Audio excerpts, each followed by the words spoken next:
Cornellians. Very good, very good. Give yourselves a round of applause for being cooperative. That's great.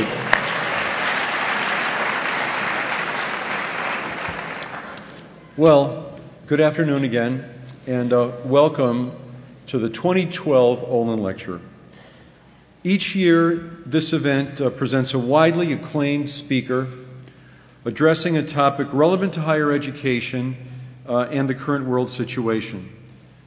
This was established in 1986 by the Spencer T. and Ann W. Olin Foundation, and this has become a highlight of Reunion Weekend. And this year, we are very honored to have, as our Olin lecturer, a member of the 20th reunion class, Michelle Rhee.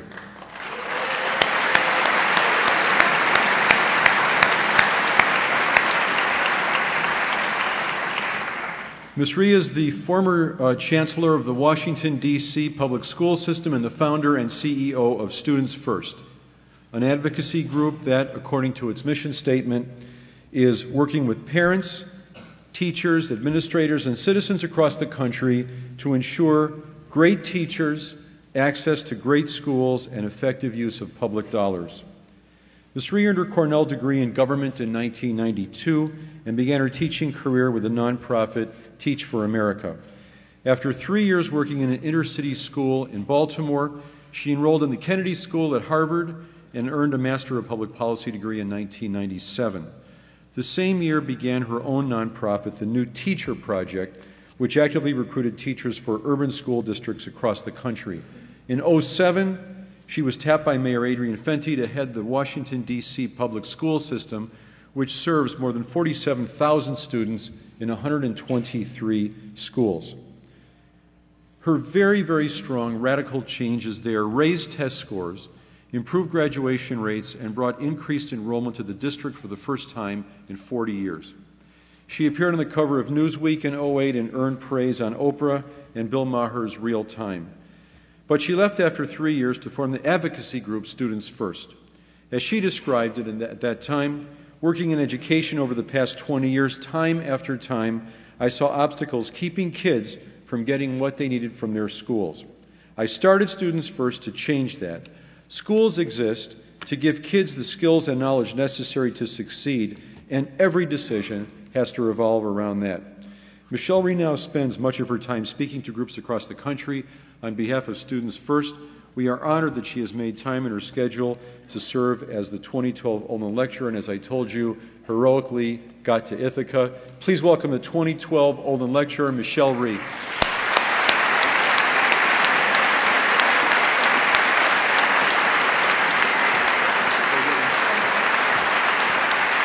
Thank you. Thank you. You should wait and see if you actually like what I have to say first. So I am a traveler. I travel all the time, but I have to say that this trip will go down in the history books as one of my best. I left my home in California yesterday at 6:00 p.m. Now, getting from Sacramento to Ithaca is not an easy feat, but I managed to, because of plane delays, miss both of my connections and then had to drive the last 5-hour leg from the Newark airport to here. So as long as I get to my 6:00 flight to head back to the West Coast, I'm good. But this is all worthwhile, in my opinion, to be able to be here today. Thank you to President Skorton and to the board for inviting me here today to talk about what I believe is the most important issue that faces our country today, which is the issue of public education. So just to give you a little context around the comments that I'm going to give today, I want to sort of give a little bit of my history. So I graduated from Cornell in '92. I did not realize until just now when the president said so that it is my 20th reunion. Makes me feel a little old.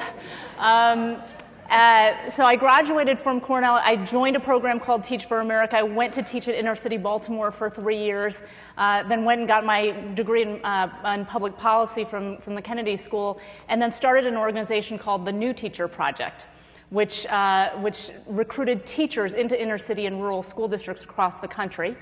And about 10 years into doing that job, I got a call from the mayor, the new mayor of Washington, D.C. His name was Adrian Fenty.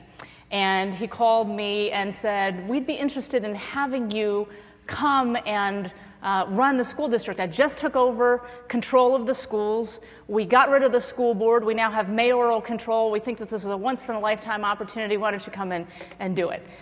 So who could turn that down? I decided to take him up on his offer and got to town. And you have to understand that I was a 37-year-old Korean girl from Toledo, Ohio, who had never run a school, much less a school district. And so everyone in the city was wondering, why did Adrian Fenty think that this woman could actually be the person who could change our school district? And just to give you a little context around that, the Washington, D.C. public schools at the time was the lowest performing and most dysfunctional school district in the entire country. And if you are wondering what exactly that looks like, I'll share with you a few statistics. We had a circumstance where if you were a 9th grader entering into high school in our city's schools, the probability that you would graduate from college was 9%. We had an achievement gap in our city between where the white students were performing and where the African American students were performing. There was a gap of 70 percentage points. 70 percentage points. Of all of the 8th graders in the city's schools, only 8% of them were operating on grade level in mathematics. 8%, which means that 92% of our young people did not have the skills and knowledge necessary to be productive members of society. And potentially the most disheartening data of them all was about our little ones. Basically what that data showed was that when we got kids into the system as kindergartners, they were about on par with other kindergartners who looked like them in cities across the country. So they were on par with kids like, who looked like them in places like Philadelphia or Los Angeles or Detroit across the nation. The problem was that the longer they stayed in our school district, the further behind they fell. So much so that by the time they were in the 3rd grade, they were far below their urban counterparts. And this was an interesting statistic, that the poor black 4th graders in New York City were operating 2 full grade levels ahead of the poor black 4th graders in Washington, D.C. So for all of the people in the city who wanted to blame the low academic achievement levels of our children on single-parent households and violence in the community and a lack of health care and all those things, the last time I checked, the poverty in Harlem did not look all that different from the poverty in Southeast Washington, D.C., but the kids in Harlem were 2 grade levels ahead of ours. So that is the system that I inherited.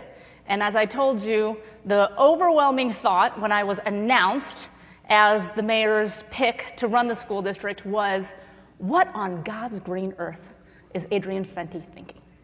And that's pretty much what I was thinking too on my first few days of work, as I found myself sitting in my office thinking, where do you start to try to fix a system where literally everything is broken? And so I was actually fortunate enough that lots of people in the community who had been watching the school system for a very, very long time and knew a lot about the ins and outs of it came to me and gave me suggestions. And the overwhelming comment that I got when I first got there was, you have to figure out where all of the money is going, Michelle. Because we were spending more money per child than almost any other jurisdiction in the entire nation. But our results were at the absolute bottom. So we're spending about $17,000 per kid, but you go into our schools and you'd see these buildings falling apart and teachers that didn't have the supplies and books that they need. So it didn't feel like one of the richest systems in the entire nation. So that seemed to make sense to me. So I brought my staff together. I said, go look at the spreadsheets, find all the budget line items, and let's figure out where all of the money is going. So a few weeks into this journey, one of my special assistants came back to me. He said, I did exactly what you asked me to do. I looked at the largest line items in the budget, and he said, I have something very interesting to share with you. So in education speak, interesting is a euphemism for whack. So he says, some very interesting 2 points to share with you.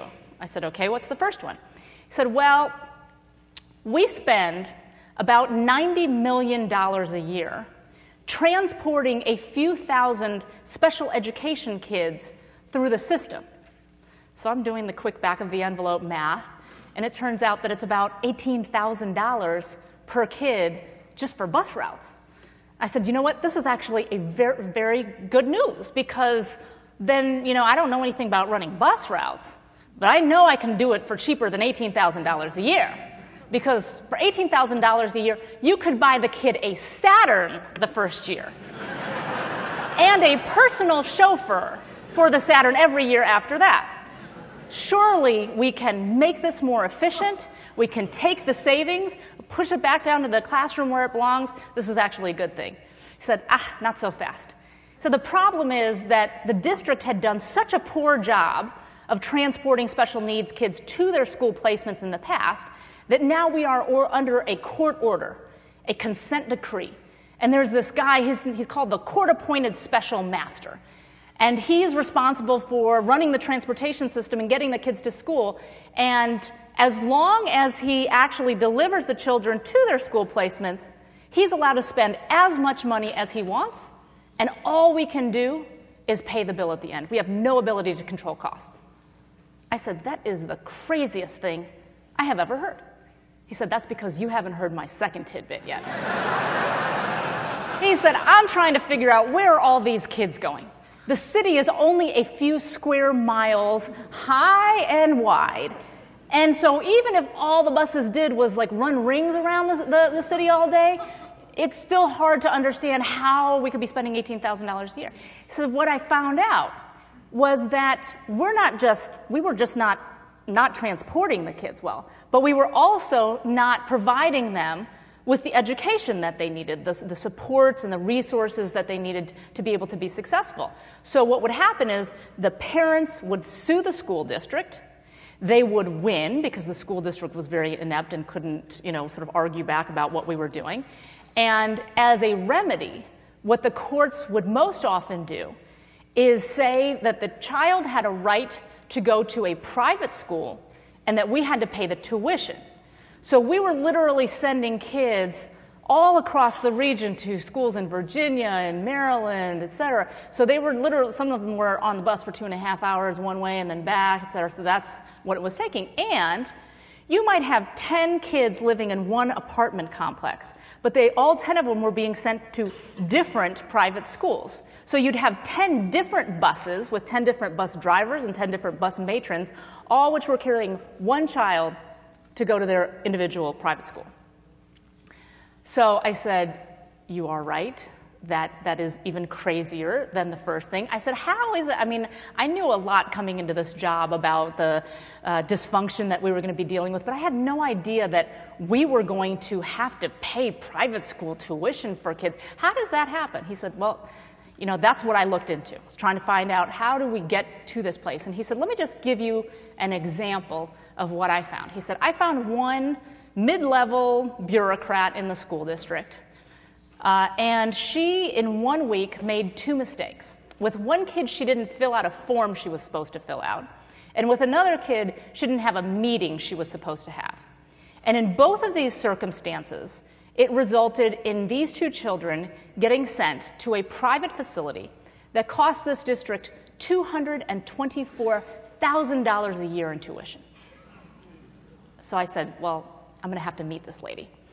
So my assistant calls the woman up and says, ma'am, we would like you to come to a meeting at the chancellor's office tomorrow at 5 o'clock.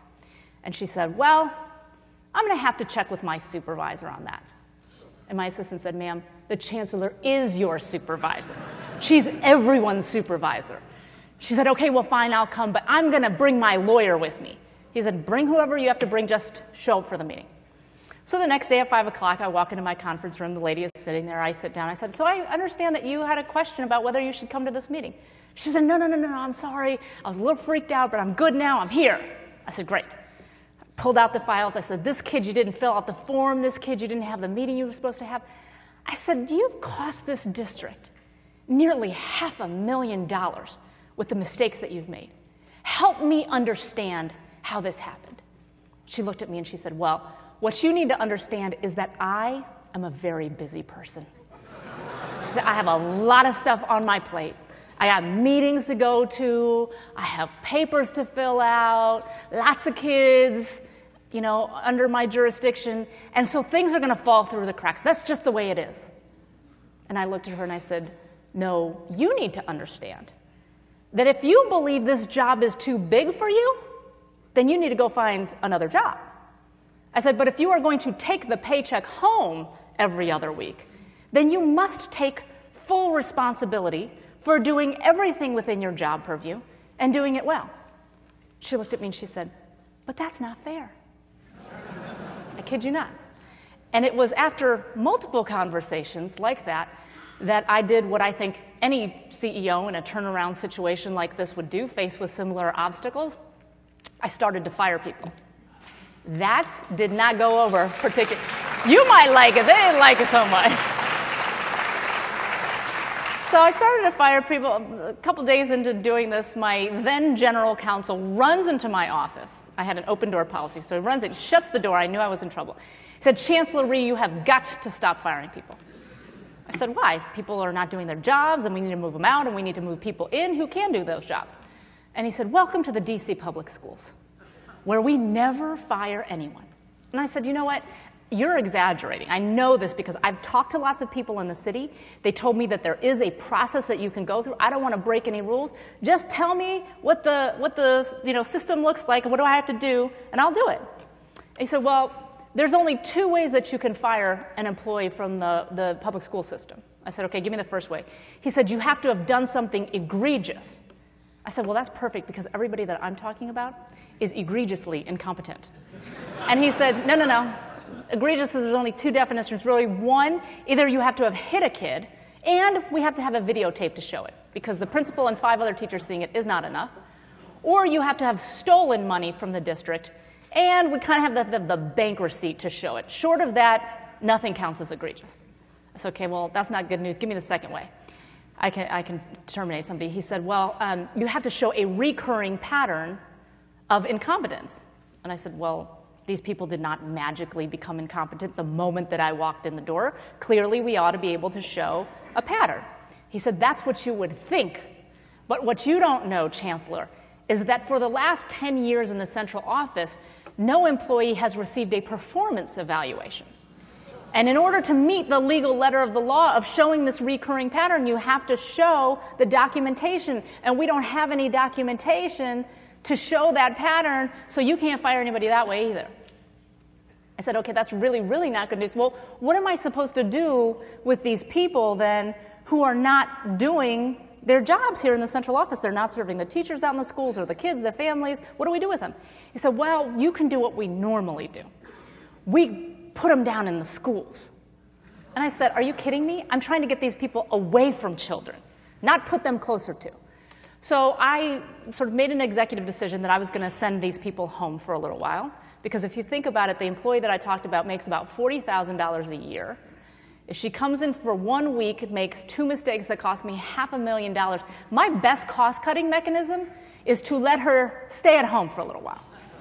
So I sent some of them home, and then I went to talk to my boss, the new mayor, Adrian Fenty, and I said, sir, you brought me in to handle a really tough situation, but the tough situation turns into an impossible situation if I can't build the team that I know is going to be successful at turning the school district around. So, well, if you don't like the rules of the game, then we have to change the rules. So he decided to introduce legislation to the city council that would allow us to make all central office employees at-will employees. That was Firestorm #1 in Washington, D.C. And probably my most memorable day in that job was the day of the city council hearing about that legislation. The hearing lasted for 14 hours. And all day long, there were bands of people coming in and out, banging on the table and yelling, Michelle Rhee is awful, we hate her, she's a dictator, all these sorts of things. And all throughout the day, I kept thinking to myself, I'm not hearing any talk about children, about schools, or about student achievement. All of the arguments were about adult issues and job security and due process. And I kept thinking to myself, are you kidding me? The children of this city don't have any due process.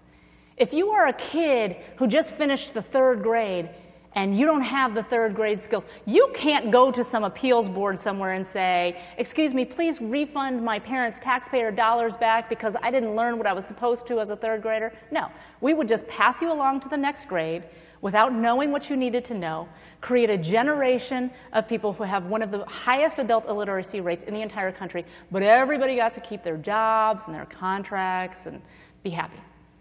We did not believe that that could continue any longer if we were going to be running a functional organization. So that's a little bit about the situation that we faced and how incredibly difficult it was. And for 3.5 years, the mayor and I fought the good fight to try to improve the quality of education in D.C. We succeeded on many levels, but unfortunately, our journey was cut short because he was not reelected for office. Much of the reason for that, honestly, was because of the tremendously difficult decisions that we were making on the education and school reform front. So despite all of those challenges that we faced, I have tremendous faith and confidence in what is possible in American education reform today. And I'm going to talk a little bit about why I believe so, but I'm going to tell you one quick story. When I was in D.C., I used to go out and talk to big crowds like this all the time and try to convince them that we could do so much better for our kids and our school district could become functional, et cetera. And after the talks, people would inevitably come up to me and say, you know what, Michelle, we like you. You are enthusiastic, you seem really motivated, but you are not going to be successful. And I'd always say, gee, thanks for the vote of confidence. Why do you think so? And they'd say, because schools are a reflection of the communities that they're in. And as long as you have the economic disparity in this country that you do, you're always going to have the educational inequity as well. You're always going to have some neighborhoods that have lots of resources and wealth and engagement of the parents, and in those communities you're going to have great schools, and then you're going to have other schools on the other side of town where there's poverty and there's violence and all these issues, and in those communities you are going to have less good schools. That's the way the world works. Capitalism, democracy, etc. Get used to it, kid. And I never, ever believed that that's the way that it had to be. I believed that something more was possible, but I could never sort of figure out the right anecdote or story about why people should feel more. And about a year into my tenure, I had the very good fortune of meeting Warren Buffett. So first of all, never in my life would I ever think that I would have the opportunity to meet somebody like Warren Buffett. But there I was one evening in Omaha, Nebraska, having a steak dinner with Warren.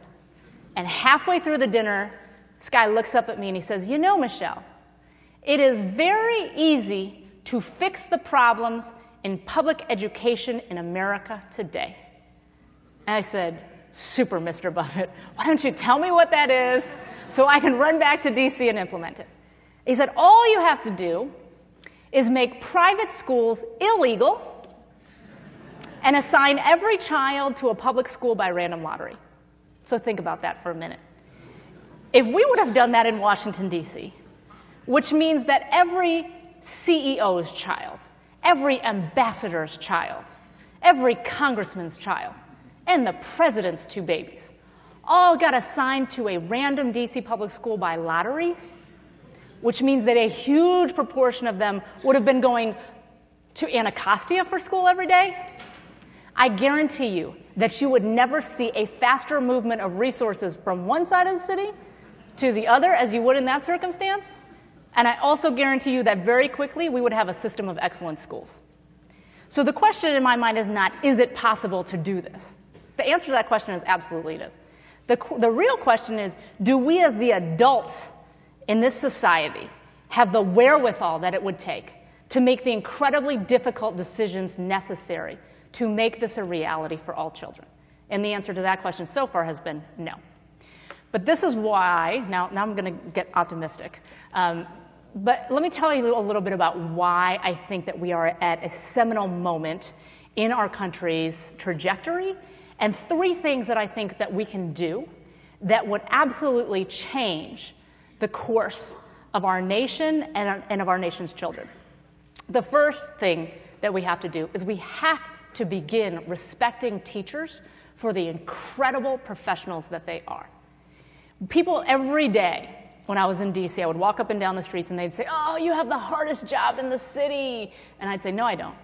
This job is a walk in the park compared to what it takes to go into a classroom every day, knowing that 25 kids are dependent on you for their education." So this is easy compared to that. Teaching has to become the kind of profession that is respected in this country the way that it is in the highest performing countries across the globe.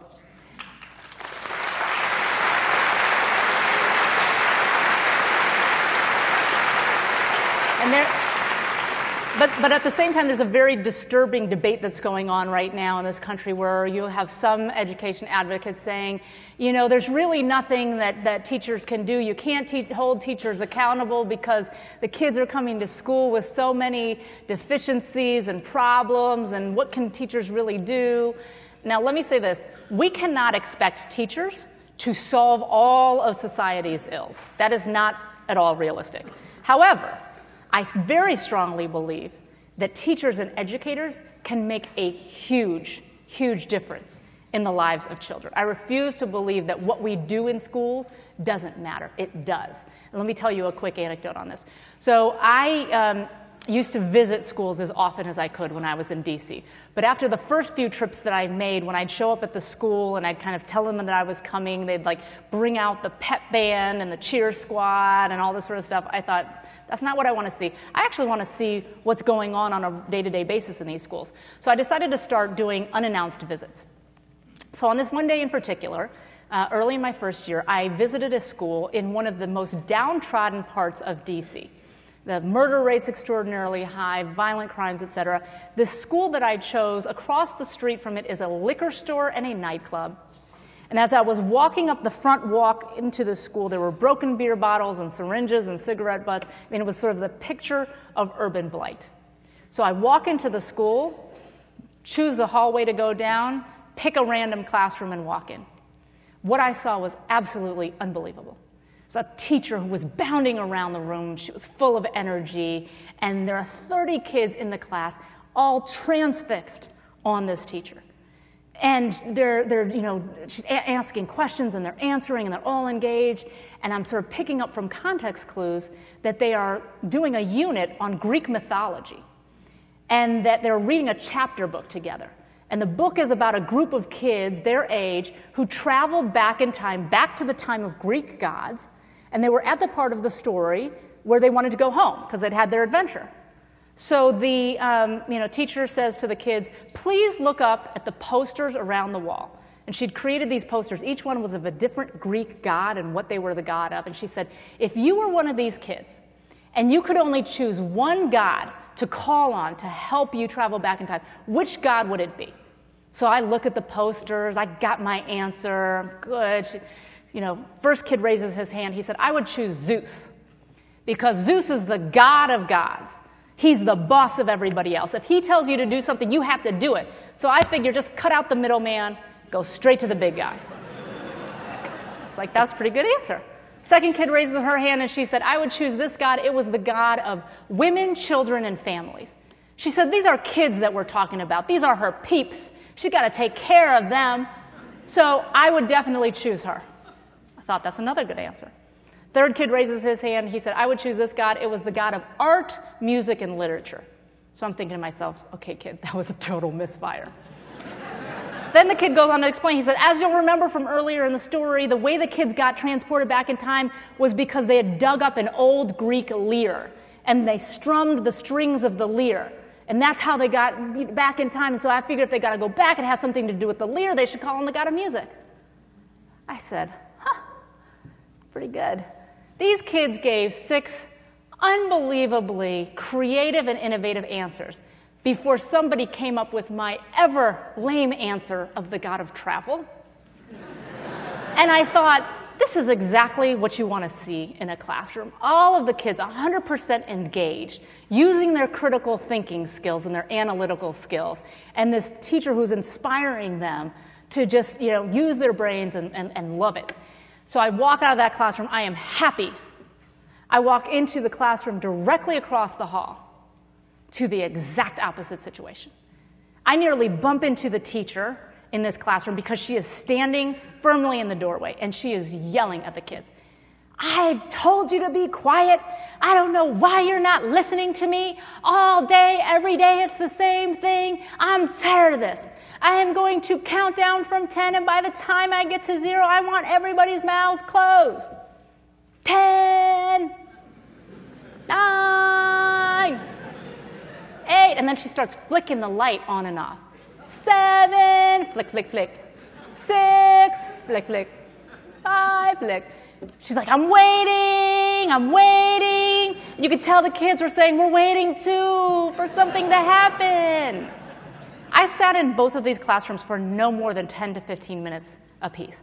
And I can tell you that these two groups of children, both who came from the same troubled community, who came into the same dilapidated building every day where ceiling tiles were falling on their head and rainwater was leaking through the roofs, were getting two wildly different educations because of the adult who was in front of them every single day. You cannot tell me that teachers don't matter. They absolutely do, and we have to begin respecting and honoring them for the work that they do every day. So that's my first point.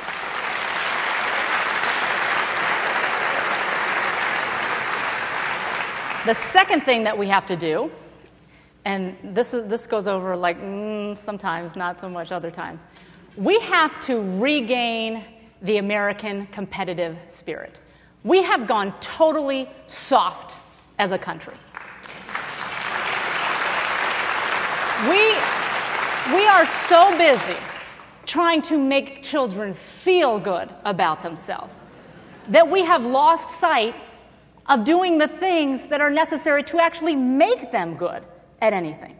So let me give you a quick example of this. I have two children, a 13-year-old and a 10-year-old, two little girls. Both of my daughters play soccer. Both of my daughters suck at soccer. They are awful. They take after their mother's athletic inabilities. They're terrible. It's almost painful to watch them on the field. But if you were to go into their rooms today, you would see trophies and medals and ribbons and plaques. If you came from another planet, you would come into my house and say, Michelle Rhee is raising the next Mia Hamm. Trust me, I am not. So I try to talk to my kids about this. Honey, you are not so good at soccer. If you want to become good at soccer, you are going to have to put the work in. Every single day, 90 minutes, kicking the ball up against the wall and in the net and running sprints. And even if you do all that, I can't guarantee you're going to be any good because you've inherited my DNA. But that is at the least of what it's going to take if you ever want to become great at soccer. And my kids look at me like I'm crazy.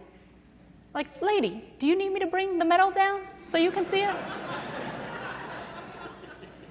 It has literally gotten to the point. I was down in Texas not too long ago. I was talking to a very well-known philanthropist, and he said, Michelle, what? So for those of you from Texas, you don't have any problem cursing, but I don't curse, so I'm going to censor this a little bit. He said, what the bleep is going on in America today?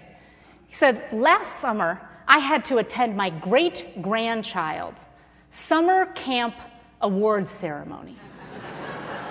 He said, this thing lasted for 3.5 hours. He said it got so bad that by the end of the ceremony, it sounded a little like this. The next award goes to the best 10-year-old, blonde-haired, blue-eyed boy named Bobby who has red shorts on today. And then Bobby would run up onto stage with his arms over his head, and Bobby's parents would be taking pictures, and they would be so happy. He said, the guy, the philanthropist says, I could tell just by looking out in the crowd that the kids, they were just average kids. Why did we have to spend 3.5 hours trying to tell all of them that they were extraordinary when they're not? Because I can tell you that this is not what is happening in other countries. In my home country of South Korea, I actually spent a year there when I was in elementary school. It was the biggest shock of my life because I showed up on day one and they rank the kids in the class, 4th grade, from 1 to 70. 70 kids in a classroom, and they give you a ranking. You know exactly where you stand. I was number 70 because I was a Korean as a second language kid, and they were unapologetic about it. Yes, you are at the bottom of the class. And if you were number 18, your mother was after you, you better be at 13 by the end of this trimester, and then, you know, the kids who are 8 are trying to get to 5. You would think that the only happy kid in the class would be number 1, but he was actually the most terrified because he's looking behind him. Oh my gosh, there comes number 2. What am I going to do? Everyone knew where they stood. There's an embedded part of the culture of competition, always trying to get better. Meanwhile, here, when I tell that soccer story, I was telling my daughters the other day, my little one, I said, yeah, you know, I told the story about your soccer skills, and somebody on a blog wrote, Michelle Rhee's awful. She is a tiger mom. She is crushing her children's spirits. I'm telling my little 9-year-old this. She said, no, you're not a tiger mom. You're kind of like a gerbil mom. But the point of it is that I think that we've lost our way in this country. We have to begin to rebuild our culture and to begin to shift it away from celebrating mediocrity and into really teaching kids what excellence looks like. And you don't have to be...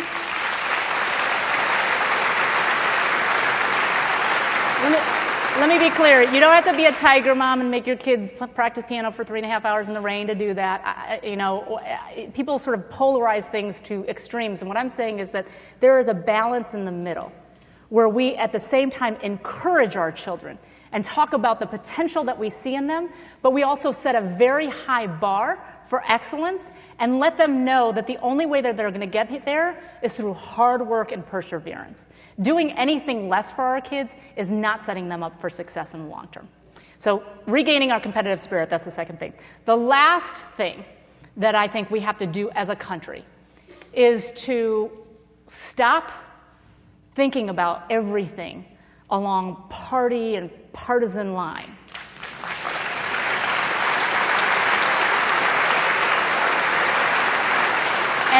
And to start thinking about things, in terms of what is in the best interest of kids. So let me give you my quick example on this one. I'm a Democrat, dyed in the wool. I mean, from the time I was born until now, I always have been, always will be a Democrat. Proud of it. So because I am a Democrat, when I got to D.C., I had very specific feelings about what education reform should look like and what it shouldn't look like. And I drew a hard line between those two things. And one of the things that I was against was vouchers. Vouchers for kids to go, take public dollars to go to private schools. Because the party line on vouchers is, well, you're taking money out of the systems that need that money the most, or you're just throwing a life preserver out to a few kids, and what about the rest of the kids and all that? Those arguments made sense to me. So I was not for vouchers. I got to D.C., and there was actually a publicly funded voucher program in place. And it was up for reauthorization early on in my tenure, and people wanted me to weigh in on that. I said, you're one of the most high-profile people, education people in the city. What do you think about the voucher program? And I knew which way I was leaning, but I didn't want to jump to any rash conclusions, so I decided to look into it. And over the next few weeks, I had a fascinating experience where I talked to parent after parent after parent after parent in the city. The vast majority of them were young women. And they had done everything that we would have wanted them to do as moms. So the first thing that they did was they looked at and researched their neighborhood school. And they would often find that that neighborhood school only had about 10% of the kids who were on grade level. So they'd look at the school and say, my kid has a 90% chance of failure if she goes there. Absolutely not. I'm not going to send her there. So then she would do the next best thing that we would tell her to do, which is she would apply through the out-of-boundary lottery process to try to get a spot at one of the high-performing schools on the other side of town. And inevitably, she would not get a spot because there were thousands of families applying and only a handful of spaces available. So then these mothers would come to me and they'd say, okay, now what do I do?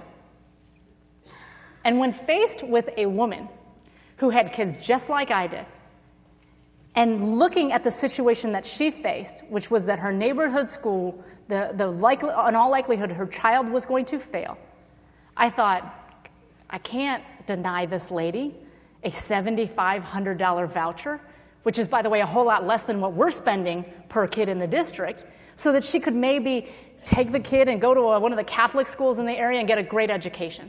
I couldn't sit in front of these moms and say, you know what? I need you to take one for the team. I need you to suck it up for a little while I fix the system. Your kid may not learn how to read, but that's what I need. It's not about me or the system or the district. It's supposed to be about kids. And if I'm that mom, I'm looking for any way out of that failing school. She wanted the same things that I wanted for my kids. And if I couldn't give her a space at a DC public school that I would feel comfortable sending my own kids to, then I'm not going to subject her and her kids to a lower quality education. So I came out in favor of the voucher program. People went nuts. The party, like, what are you doing? You're going against the party. And the loudest voice was actually from my supporters. People who said, Michelle, don't do this. You are our one hope in this city. We actually feel like you can do this job, but you have to give yourself some time, and you have to have the resources.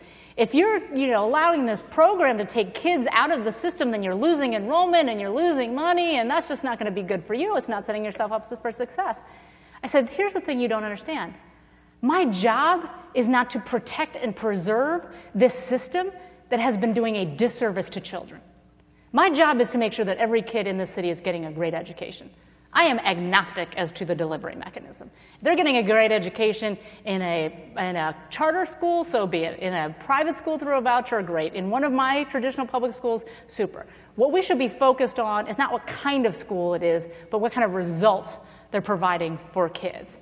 So I try to talk to people a lot about this, particularly people in my party. Sometimes I get people a little bit when I tell them that story, but oftentimes not. One of my best friends is a teacher. So I was having this argument with her, and she's like, yeah, I'm not buying it. I said, okay, so did you watch the movie Waiting for Superman? Did anyone in the audience watch Waiting for Superman? Okay. So for those of you who did not see the movie, it's a documentary that you should absolutely watch, and it sort of documents 5 families from across the country who are trying desperately to get their kids into good public schools, and sort of some of the trials and tribulations on the way. Anyways, one of the stories is about this little girl, Bianca. And there's this heart-wrenching scene in the movie where Bianca is not allowed to go to school because her mother has fallen behind on the tuition payments. So I said to my friend, the teacher, I said, Waiting for Superman, Bianca, she was not allowed to go to her kindergarten graduation because her mom didn't have the money. How did that make you feel? And my friend said, it was heartbreaking. It was an injustice. I wanted to write the check myself. I said, right, honey, that would be a voucher. Just a different kind. We don't have arguments about using Medicare and Medicaid in private hospitals versus public, Pell Grants in private universities versus public. We have to be able to get past our partisan differences and begin to develop policies that are not Republican policies and not Democratic policies, but are students' first policies. And I am very convinced that if we were to do that as a country, we would end up with a policy agenda that would jettison our nation forward. So let me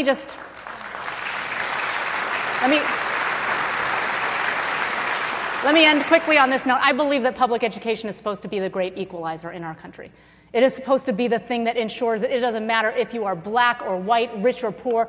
We have public schools so that every single child can have an equal shot in life. That is not the reality for the children in America today. In Washington, D.C., if you grow up in Anacostia versus if you grow up in Georgetown, you get 2 wildly different educational experiences.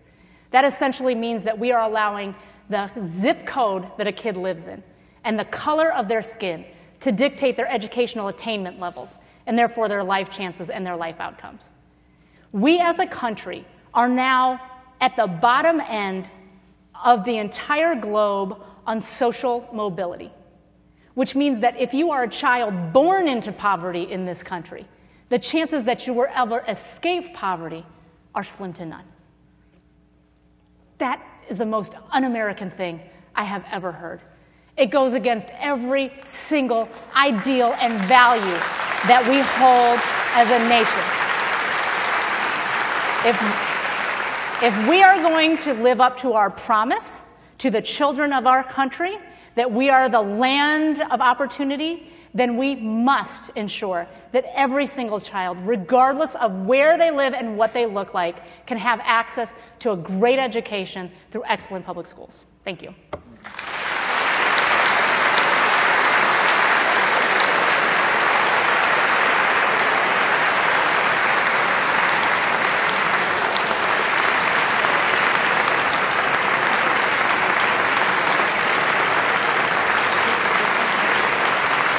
Thank you. Thank you. I think because of my tardiness, I think we only have time for a few questions, but I'm willing to take a couple before we adjourn. I think there are mics on either side. I have no mic, but I have a question. Is there a school in Washington, D.C., private or parochial, where you can get through the school on $7,500 a year? Or is that family still left having to come up with a couple of $1,000 themselves to pull it off? So in terms of the voucher program, which is the voucher program does not provide a voucher for the same amount that we spent in the public schools. It was for a lesser amount. Can a kid go to a private school for $7,500 in Washington, D.C.? Yes. They can't necessarily go to Sidwell Friends, but there are many Catholic schools, et cetera, that they can attend on $7,500. And a lot of the private schools actually worked with the families of D.C., and they would provide scholarships, for the Georgetown Days of the World that provided the rest of the money. Thank you. Absolutely. I'll shout. Oh, there we go. You talked about competition, and my view of competition would be more along the lines of the benchmark being yourself and making yourself better versus winners and losers. So you establish a benchmark and you compete against yourself. Any thoughts on that? Yeah, I mean, I think that you definitely want to make sure that you're keeping the big picture in mind. And let me give you a quick example. One of the things that is happening right now is across the country is that we are thinking about how to evaluate teachers in a different way. And one of the measures by which teachers are being evaluated now is how much their students learn or progress academically. And so while that is on one hand a good thing, it has to be done in the right way. And let me tell you why. If you just set an arbitrary absolute measure and say, in order to be a highly effective teacher, 90% of your children must be on grade level by the end of the year. But in some classrooms in the city, you walk in on day one and 95% of the kids are already on grade level. And in a different part of town, you walk in on day one and 10% of the kids are on grade level.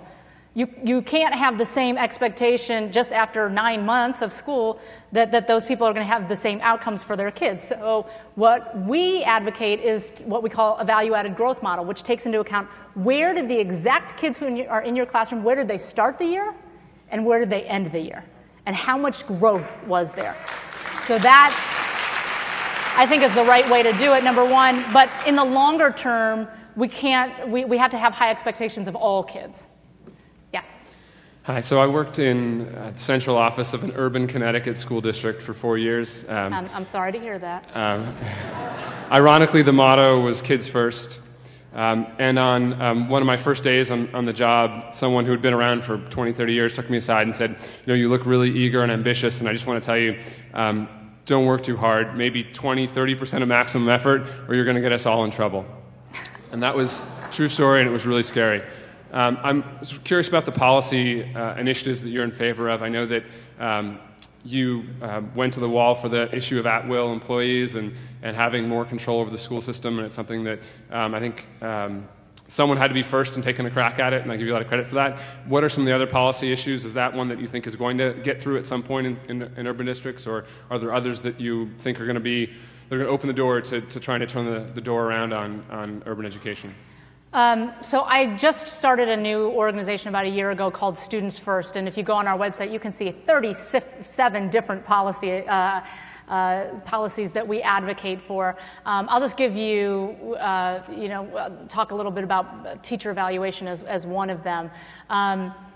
People are very sort of nervous and angsty about this whole thing, and one of the policies that we have been pushing for very, very hard is to end the policy of last in, first out.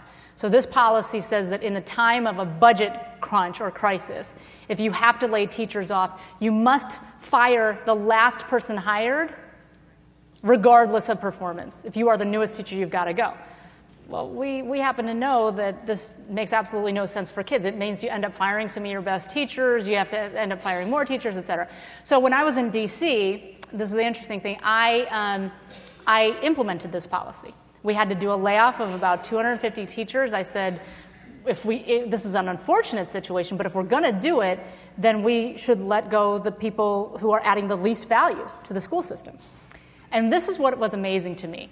When I let the teachers go, there was this huge, huge hullabaloo in the city. And the political officials went nuts, right? And I remember talking to one public official in particular, an elected official, who said, I am demanding that you reinstate every single one of these 266 teachers. And I looked at him and I said, I'll tell you what, I'm going to make you a deal. You have 4 kids who don't attend the D.C. public schools. If you bring one of them into the district and allow me to assign at random one of these 266 teachers to be their teacher, I will bring that teacher back. And if you bring all 4 of your kids back, I'll bring 4 teachers back. And if you get your neighbors and your nephews and nieces to come, for every single one of your family members that you allow to be taught by one of these teachers, then I will bring one of those teachers back. He didn't take me up on that. People are all too willing to make policies for other people's children that they would never accept for their own, and that's where I feel like a huge issue exists.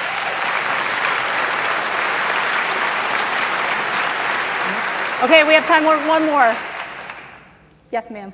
Would it be possible to get a question from the balcony? Oh, I don't know. Thank you. I am a product of inner city public schools, and I went to elementary, junior high, and high school in the inner city before coming to Cornell, so I'm certainly very grateful for all the work that you have done and continue to do, Michelle. My question is that, given that you've placed such a huge emphasis on having our schools assume more responsibility and our teachers assume more responsibility for what they're supposed to do for our kids, at what point do we also place more emphasis in having our parents do more? Because what I found in inner city schools is that it's not just that the schools are bad and the teachers oftentimes can be bad too, but there are oftentimes also very bad parents and very bad students. And in your experience, obviously, we all know that it takes a really long time and a lot of effort to change our public school system. So I guess what I'm curious about is, at what point do we ask the people who ought to be most responsible for our kids to assume more responsibility as well? Yeah. So I think this is a great point. And I feel that you actually have to strike a balance when it comes to parental involvement. On the one hand, we know, based on the research, that schools that have greater levels of parental engagement have better academic outcomes. So we know that if we can manage to get parents more involved, their kids are going to do better in school. So we should be doing everything we possibly can to engage more parents. There is no doubt about that, on the one hand. On the other hand, I just talked to a friend of mine who had a very interesting experience. He's an educator, 30-year educator. And he got called by his family in North Carolina who said, we need your help. Your great-grandniece has gotten kicked out of school, and the school won't tell us why, and so you're an educator, can you help? So the guy calls the school, and the people say, yeah, we've been having troubles with your grandniece, and quite frankly, sir, unless her mother comes into school with her, she is not allowed to come back. And my friend said, let me just tell you something. You don't want my niece to come into the school. Because if she comes in, she will start a fight, and you'll have to call the cops, and it's just not, she's very troubled, and she's not going to be able to be an effective advocate for her daughter. You don't want her there, trust me. He said, but are you going to abdicate your responsibility for educating this kid because of her mother's actions? He said, because if that's the case, you might as well tell this 8-year-old little girl to drop out of school now, because her mom's never going to do the right thing. So the question that we have to ask ourselves is, are we willing to subjugate children to a lower quality education and lower expectations overall over something that they have absolutely no control over, which is who their parents are and what they decide to do or not do? And I feel like the answer to that question has to be no. We can't hold kids responsible for something that they don't have any say over. So it has to be two ways. We have to have an understanding that we have the responsibility to serve every single child, regardless of what their home circumstances, and at the same time, encourage every single parent to be as involved as we possibly can. Thank you.